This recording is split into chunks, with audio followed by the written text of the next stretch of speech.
What's up mga boss, Arfel Jan Salvador nga pala and welcome back sa aking YouTube channel, Fel TV, #blessings.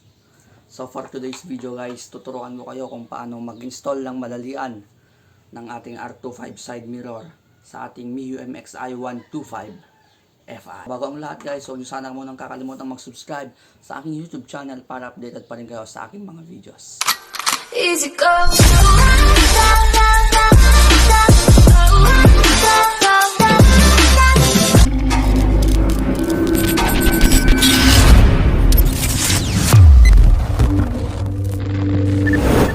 Unang kailangan natin guys is kailangan natin ng ating bracket, R25 side mirror bracket. Mabibili nyo po to sa akin guys sa halagang murang-mura lang. So kailangan natin to para paglagyan natin ng R25 side mirror and yung ating visor. Ito muna yung pansamantalang visor na ilalagay ko guys kasi hindi pa ako nakabili ng talagang gusto kong visor. So nasa inyo po kung gusto nyo bilhin to sa akin ng set na with visor o hindi, okay lang po sa akin. So una natin ikakabit dito guys is yung ating R25 side mirror. So siyempre kailangan natin ng bolts. Kapag bumili naman na kayo nito sa akin guys, siyempre set na po siya. Plug and play na lang po. So salpak natin itong ating side mirror sa ating bracket. So ito po yung side mirror kasi dati na gamit ko. So na-reuse ko na lang po siya. Nemo side mirror po siya guys. Siyempre kailangan natin ng bolts which is meron naman na dati kasama ng side mirror. Salpak natin siya sa mga butas.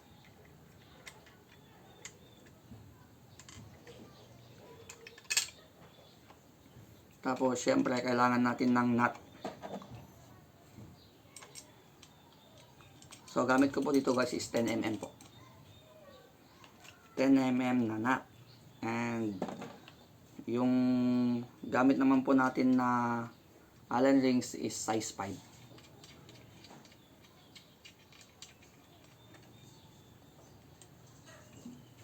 So ito po siya. Lagay ko na po. So higpitan po natin siya gamit po tong size 5 na Allen rings and size 10 na tools na open rings po gamit ko dito guys.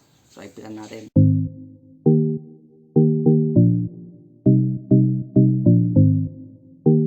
So ito po yung pinakamabilis na way para ikabit po yung ating R25 side mirror sa ating MIUI MXi 125 Fi.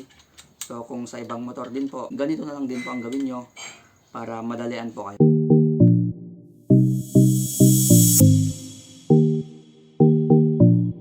So ito pala guys is plug and play, wala po siyang alog at wala ka rin bubutasan sa mga flarings mo.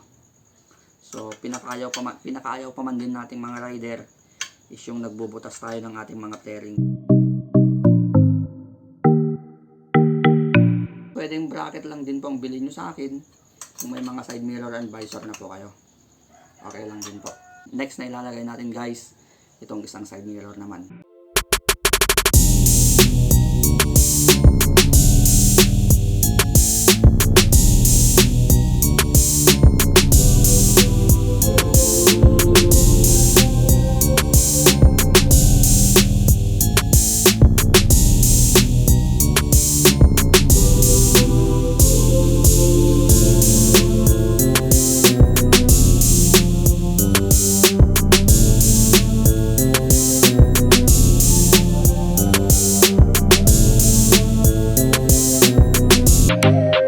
Din pala tong bracket natin guys, set sa lahat ng mga Mio, Yamaha, sa Honda Beat, sa FI man o Carb,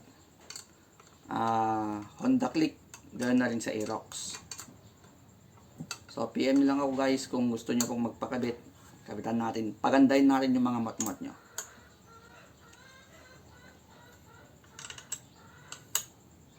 So yun, goods na. Okay na. Next na ilalagay natin is yung ating visor.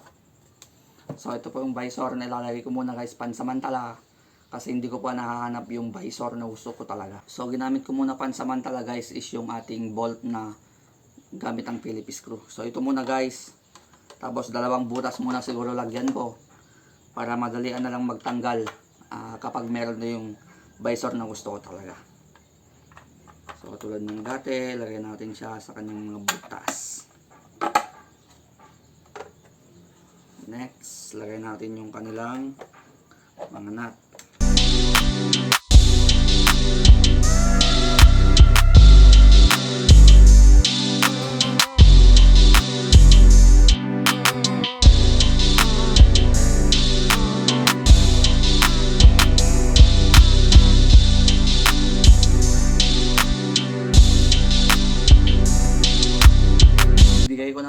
kasama nitong bolts guys, itong visor is Allen type po yung ibibigay ko guys. So yun po yung nabili ko para talaga dito. Pwede nyo rin po siyang palitan ng yayamanin bolts kung gusto nyo para mas swabe, mas maganda. So ito na po siya guys. Swabe, di ba? So gagamitan ko siya ng bolts din. Yayamanin yung nakuha ko na isa kasi yung set na nabili ko is pang Yamaha pala siya. Pero yung sa motor ko kasi ginamitan ko na ng side mirror adapter para mataas siya tignan. So ito, gamitan ko muna ulit siya ng side mirror adapter kasi ito lang yung bolts na meron ako ngayon. So tara guys, ikabit na natin. So ito guys, kaya na-assemble ko muna siya para mas mabilis na lang natin siyang isalpak sa ating Mio MX-i 125Fi. Kailangan lang natin guys ng ito. Pero kung may 14mm kayo na tools, pwede lang po kahit anong tools. Basta 14mm. So salpak na po natin. So ito para dito sa kaliwa kasi para dito talaga siya.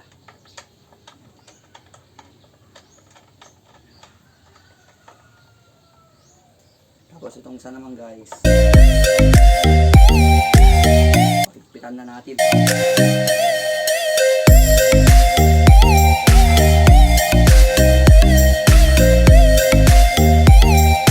Ayun guys, nakasalpak na.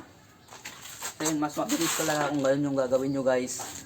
Which is yung isassemble nyo muna to. Then, lagay nyo na lang. Diba? Ayos. So, ito na po yung ating R25 side mirror sa ating Mio MX-i 125Fi. Angas niya tignan guys.